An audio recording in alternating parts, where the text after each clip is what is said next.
Hello students, welcome back to our channel. Last lecture में हमने first flight chapter का first part कर चुके हैं। अब हम सेकंड पार्ट करते हैं। सेकंड पार्ट है हमारा black aeroplane. The moon was coming up in the east behind me and the stars were shining in the clear sky above me।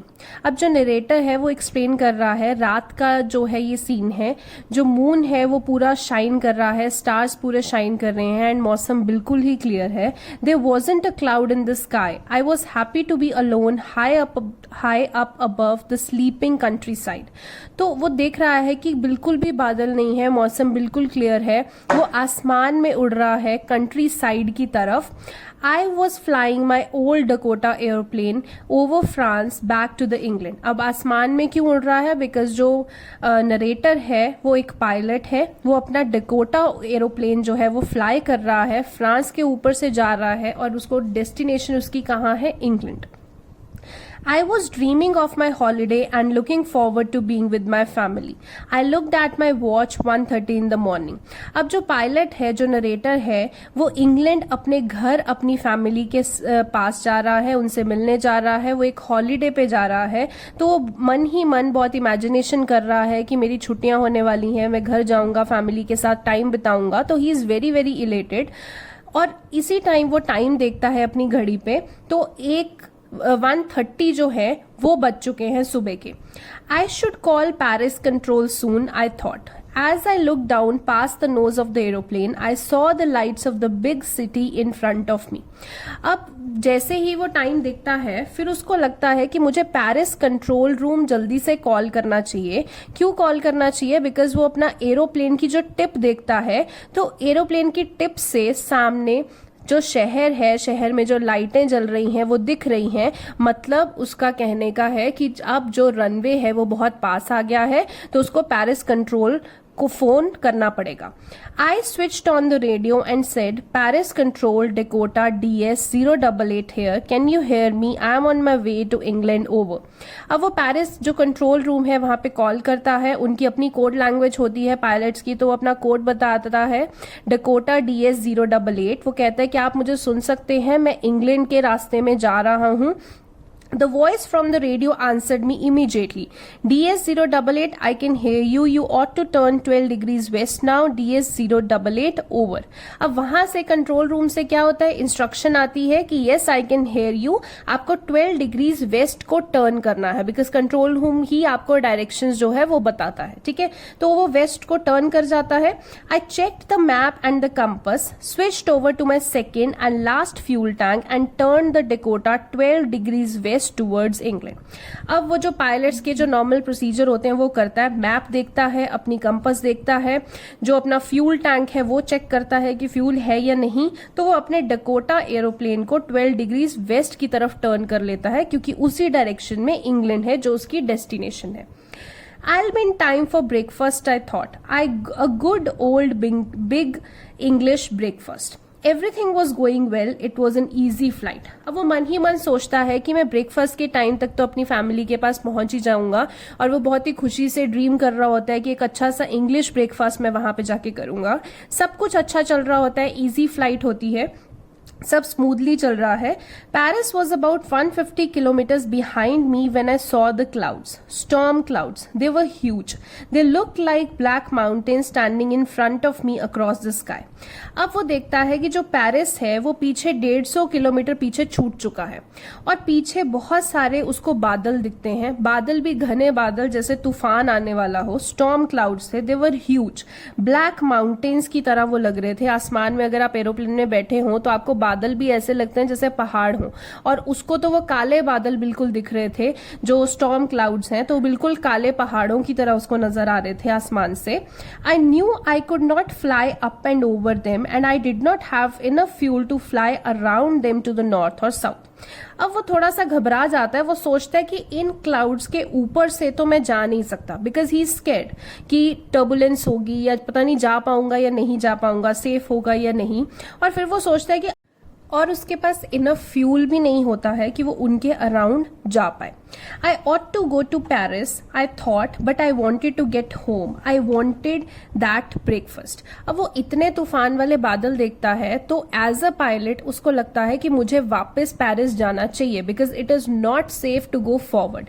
But उसको घर भी अपने जाना होता है इंग्लैंड में और उसको ब्रेकफास्ट भी खाना है. So he thought I take the risk, I thought, and flew that old Dakota straight into the storm. अब वो रिस्क ले लेता है. वो कहता कोई बात नहीं, देखा जाएगा, मुझे तो इंग्लैंड अपने घर जाना है, मैं रिस्क लेता हूं. और वो अपना डकोटा प्लेन जो है वो तूफान के बीच में से निकालने की कोशिश करता है. Inside the cloud everything was suddenly black. It was impossible to see anything outside the aeroplane. अब बादलों के बीच में चले जाता है प्लेन, अंदर जाता है तो काले बादल होते हैं, अंदर जाके कुछ भी देखना नेक्स्ट टू इम्पॉसिबल हो जाता है. The old aeroplane jumped and twisted in the air. अब आप पता होगा आपको एरोप्लेन में, अगर एरोप्लेन बादलों के बीच में से जा रहा हो तो आप अगर एरोप्लेन में बैठे हैं तो बहुत ज्यादा टर्बुलेंस हो जाती है, एरोप्लेन बहुत उछल जाता है, कई बार बहुत ट्विस्ट भी कर जाता है. तो वैसे ही टर्बुलेंस हुई जब वो उन घने बादलों के अंदर चला गया. The old aeroplane jumped twisted in the air. अब वो एरोप्लेन भी डकोटा एरोप्लेन था, बहुत पुराना एरोप्लेन था, इतनी ज्यादा अच्छी टेक्नोलॉजी थी नहीं, तो वो ज्यादा ही जंप कर रहा था, इवन ट्विस्ट कर गया था. I looked at the compass. अब वो डायरेक्शंस के लिए कंपस की तरफ देखता है. I couldn't believe my eyes. The compass was turning round and round and round. It was dead. It would not work. The other instruments were suddenly dead too. I tried the radio. अब आपको पता ही है कि उसका जो plane है पूरा twist हो रहा है, गोल गोल घूम रहा है. इसी दौरान जब वो कंपस डायरेक्शंस के लिए देखने की कोशिश करता है तो कंपस भी गोल गोल घूम जाती है, घूमती रहती है एंड अल्टीमेटली वो डेड हो जाती है. मतलब डायरेक्शंस भी काम नहीं कर रही हैं और बाकी इंस्ट्रूमेंट्स जो है वो भी बिल्कुल डेड हो जाते हैं. फिर वो रेडियो की ट्राई करता है, बिकॉज पायलट है, वो कोशिश करेगा अपने आप को बचाने की, तो वो रेडियो आगे ट्राई करता है. वो रेडियो पे कॉल करता है, बोलता है Paris control, can you hear me. Paris control, can you hear me. वहां पे वो आवाज लगाता है but there was no answer. The radio was dead too. अब रेडियो भी डेड हो चुका है, अब कंपस डेड हो चुकी है, डायरेक्शंस नहीं मिल रही, रेडियो डेड हो चुका है, वो कॉल नहीं कर सकता. I had no radio, no compass and I could not see where I was lost in the storm. वो गुम चुका है उन बादलों में, उसको कोई डायरेक्शन नहीं दिख रही है, सब जगह उसको काले बादल दिख रहे हैं. Then in the black clouds quite near me I saw another aeroplane. फिर अचानक से उसको उन काले बादलों में ही एक और एरोप्लेन दिखता है. It had no lights on its wings but I could see it flying next to me through the storm. अब यूजुअली जब प्लेन होता है उसके विंग्स पे लाइट्स जल रही होती हैं, बट ये प्लेन जब उसे दिखता है उसके विंग्स पे कोई लाइट नहीं जल रही होती है, बट उसको वो प्लेन दिख जाता है तूफान में उसकी तरफ आता हुआ. आई could see the pilots face turn towards me. उसके अंदर जो पायलट भी बैठा हुआ है वो भी उसे दिख जाता है कि वो उसकी तरफ देख रहा है. I was very glad to see another person. He lifted one hand and waved. अब वो बहुत ही खुश हो जाता है क्योंकि काले बादलों में जब कोई डायरेक्शन काम नहीं कर रही है, कंट्रोल रूम काम नहीं कर रहा है, तो कोई तो उसे मिलता है जिससे शायद वो मदद ले सकता है. अब वो खुश हो जाता है और वो देखता है कि सामने वाले प्लेन का पायलट उसकी तरफ देख के हैंड वेव कर रहा है, मतलब उसको एक तरीके से अपने आप को फॉलो करने के लिए कह रहा है. Follow me, he was saying follow me. वो उसको बोल रहा है कि मुझे फॉलो करो. He knows that I am lost, I thought he is trying to help me. तो कहता मुझे लगा कि उसको पता लग गया है कि मैं बादलों में गुम चुका हूं और वो शायद मेरी मदद करने के लिए आया है. He turned his aeroplane slowly to the north in front of my Dakota so that it would be easier for me to follow him. वो अपना जो एरोप्लेन है वो नॉर्थ डायरेक्शन की तरफ जैसे ही घुमाता है वो उसके डकोटा एरोप्लेन के आगे अपना एरोप्लेन रख लेता है ताकि वो उसे फॉलो कर सके. I was very happy to go behind a strange aeroplane like an obedient child. कहता मैं बहुत ही खुश हो गया कि मेरे को एटलीस्ट कहीं ना कहीं से कोई डायरेक्शन मिली, तो मैं एक बिल्कुल ओबीडियंट बच्चा, जैसे एक बच्चा एक चीज को फॉलो करता है तो वैसे ही मैं उस एरोप्लेन को फॉलो करने लग गया. After half an hour, the strange black aeroplane was still there in front of me in the clouds. आधे घंटे तक कहता मैं उसे फॉलो करता रहा, वो एरोप्लेन अभी भी मेरे आगे ही है और मैं उसको फॉलो करता जा रहा हूं.